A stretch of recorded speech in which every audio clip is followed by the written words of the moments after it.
all of it from where you are standing. The transformation is already in motion, not as a future event contingent on everything improving first, but as a present reality that the difficulty is preparing you to receive. The dreams that look like they had gone quiet, that had stopped responding to your reaching for them, they are not gone. They are seeds, and seeds do not stop being alive simply because they go underground for a season. The soil has been worked, the ground has been prepared, the conditions are closer to right than they have been. What was covered is ready to break through. You passed through a time of grief that seemed to have no floor to it, no point at which the descent would stop. When you finally reached the lowest point of that descent, something shifted. You recognized that you could not keep directing anger at the one who had only ever loved you. The confusion others placed in your mind, the seeds of bitterness that people who did not wish you well sowed into your thinking about me and about yourself. None of that came from me. My posture toward you has never been anger. The door of my presence stands open to you, not because you finally became worthy of entering, but because I opened it and I keep it open. From the moment you turned back toward me, from the moment you bent low in genuine surrender, I moved toward you. I went looking for you before you had finished deciding to turn around. When you had fallen and could not manage to get yourself upright, I came to where you were. I did not require you to clean yourself up before I would help you. I lifted you myself. I clothed you in something that belongs to you not because you earned it, but because you are mine. I placed the crown of your true identity on your head. I anointed your heart with something stronger than what had cracked it open.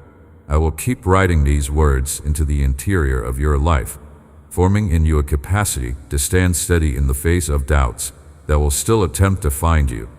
The faith being built in you has a durability that will surprise the things that come to test it. No opposition that rises against you will have the final word. The patterns of attachment and relationship that left you diminish rather than built up, those do not have a claim on your future. You and I will walk the same path, face the same challenges from the same position.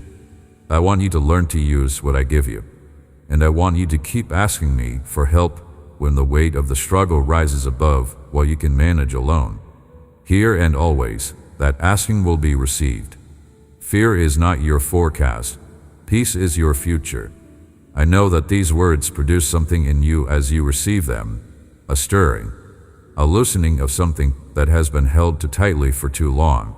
The response rising in you right now, that movement toward tears, or toward a deep quiet, or toward the desire to finally exhale and let the held breath go, that is not sentimentality. That is your spirit recognizing the voice of the one who made it. Those tears, if they are coming, are not weakness. They are the release of accumulated pressure. The soul saying yes to something it has been waiting to hear. Let them come. They are washing places where guilt had accumulated and dried into shame. Your spirit is lighter right now than it was when you began reading these words. The desire to live that you thought had been worn down by everything you have been carrying, it is returning. It is coming back with something it did not have before it went through what it went through. With each day that passes, you will rise with a hope that originates from the inside, not a hope that depends on what the day brings before it becomes available to you, but a hope that is already present before you know what the day contains. The kind of hope that does not collapse when the circumstances do not cooperate. I myself will take your hand and we will walk together, step by step, through the territory ahead. A territory where the particular deprivations that have characterized this season will not follow you. The spiritual dryness that has made even prayer feel empty at times. The emotional poverty that has made you hunger for a belonging you could not find. Those seasons are changing. The thirst for genuine connection, the ache of the soul that has felt alone in the middle of its difficulty, that does not have to define the next chapter of your life. Your place of safety is in my presence, and that presence is available to you at every moment, not only in exceptional spiritual experiences, but in the quiet ordinary movements of an ordinary day. There is a truth I want to give you about how I work in the lives of the people I love. I do not only show up at the dramatic moments, the moments that are obviously spiritual, the moments when the difficulty is at its peak and the prayer is its most urgent. I am equally present in the unremarkable stretches, in the pauses between the hard things, in the commonplace routines of a day that does not feel particularly sacred. Every one of those ordinary moments is an opportunity for what I am building in you to take another step forward. The river does not only move when the terrain is dramatic, it moves through the flat and unremarkable stretches too, steadily, without ceremony, covering ground that from above looks uneventful, but from below is entirely purposeful. Let the ordinary moments be part of your formation. Let even the quiet days be moments in which you receive from me and are changed by what you receive. Think about what happens to a seed after it is placed in the ground. There is a period of burial, a time in the dark where nothing is visible from above, and there is no way for anyone standing on the surface to know whether what is underground is alive or not. The seed does not announce its own survival. It does not surface prematurely to reassure those who planted it. It works in a hidden place, drawing what it needs from the surrounding soil, from the water that reaches its location, until the conditions are sufficiently right for the thing that has been forming in the dark to push its way into the light. This is the image I want you to hold for what is happening in your life right now. The dreams that looked like they stopped responding when you reached for them were not dead. They were buried. The hopes that went quiet were not extinguished. They were working in a place you could not see. The process of formation is not always visible. The growth that is most durable often happens most quietly. And when the conditions are ready, what has been forming in the hidden place will break through. The emergence will surprise you, not me. I have been watching it develop the entire time. Consider for a moment the full weight of what I am saying.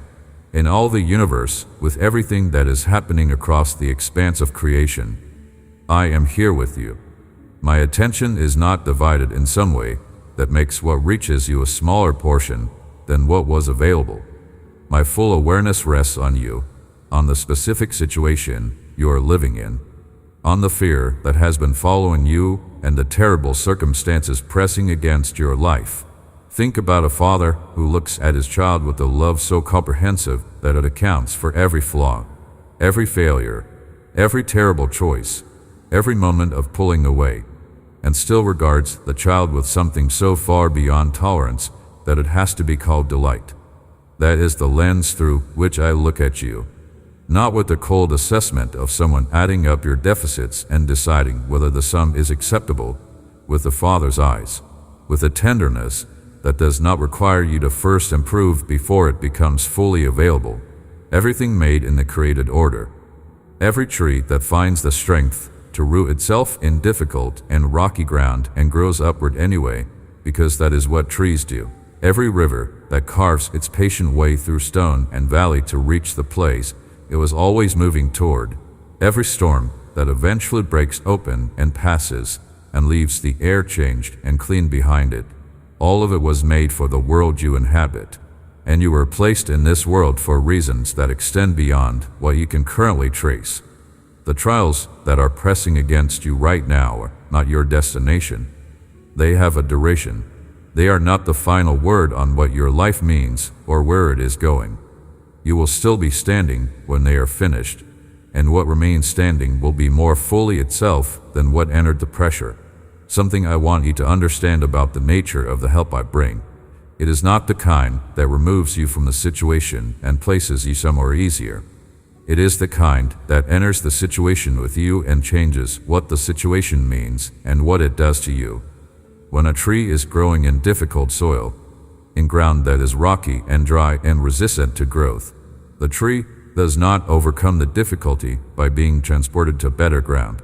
The tree overcomes by sending its roots deeper than the difficulty extends, down past the rocky layer, past the dry surface, into the water table that the difficult conditions cannot drain. That is the kind of strength I am building in you. Not the strength of someone removed from difficulty, but the strength of someone whose roots have gone deeper than the difficulty can reach. The difficult season has not been wasting you. It has been revealing how